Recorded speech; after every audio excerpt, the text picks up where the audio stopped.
My name is Maddie Thompson, and I'm a nurse practitioner student at Auburn University. And I have the privilege today to talk to you guys as healthcare students about drug overdoses in Alabama, the importance of it, and what we can do to be a part of the solution.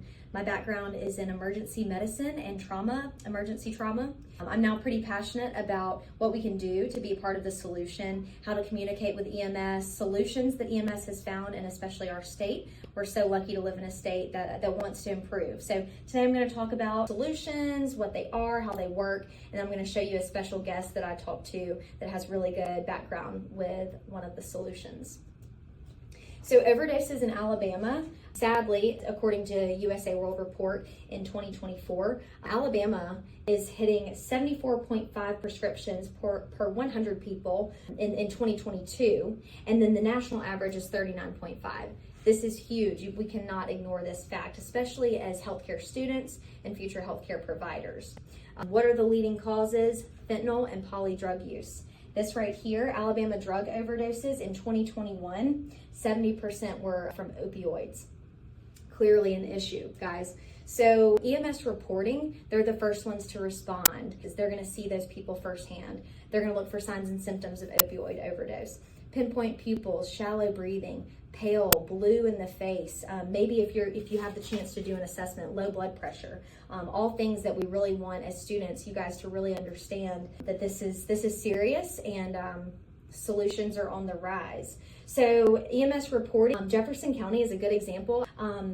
Reduced deaths from 297 to 220 from 23 to 24. So we are like right in the middle of it, seeing a trend in improvement. But what is the solution? I'm Andrew Bearden. I work with Mountain Fire Department. I'm a paramedic here. I've been an EMT for over 3 years, and I've been in the fire service about 3.5 years. We see overdoses just about every week.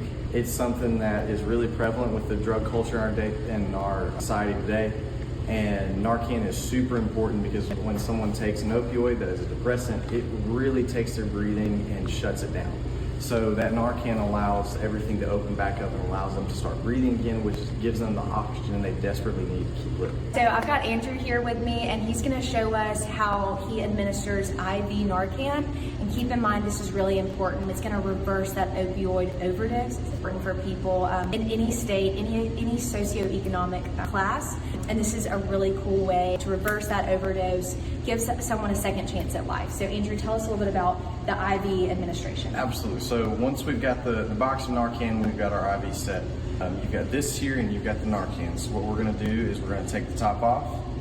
And normally, we're not in this case, but we would pop this top and put it in there and push and twist. Okay. And then that side is going to go in the IV, and you're able to push down and it shoots the Narcan through the IV, through the extension set, through a nasal atomizer, which you just take this and plug it into that. It can take a little bit longer, just depending on how fast and how deep they're actually breathing. But IV is the quickest route. Okay.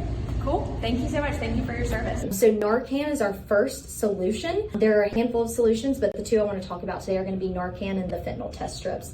The second solution, I'll talk briefly about this, are fentanyl test strips. You could help save a life just by being aware and educating a friend or a family member. The CDC provided these images. I think they're really cool. As a provider, you want to make sure that you're educating yourself and others. You're ensuring ethical prescribing practices. So that really just means that you're aware of prescribing safe and effective medications, making sure that your patient is going to be a good candidate for whatever medication you're going to administer them or order for them. So I know as a nurse practitioner student, I will take this into my practice and make sure I provide safe care. I thought this was a really cool picture. I actually went to go to CVS just yesterday, and I saw that they were offering over-the-counter naloxone, which is Narcan.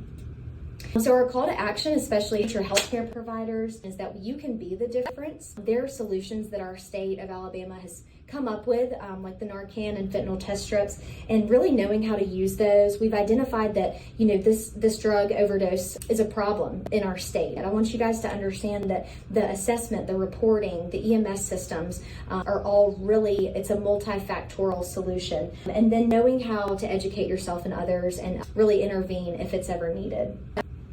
These are some references. I hope you guys really enjoyed this. There's a lot of information out there. I hope that y'all take this, learn something from it, and apply it to your future practice.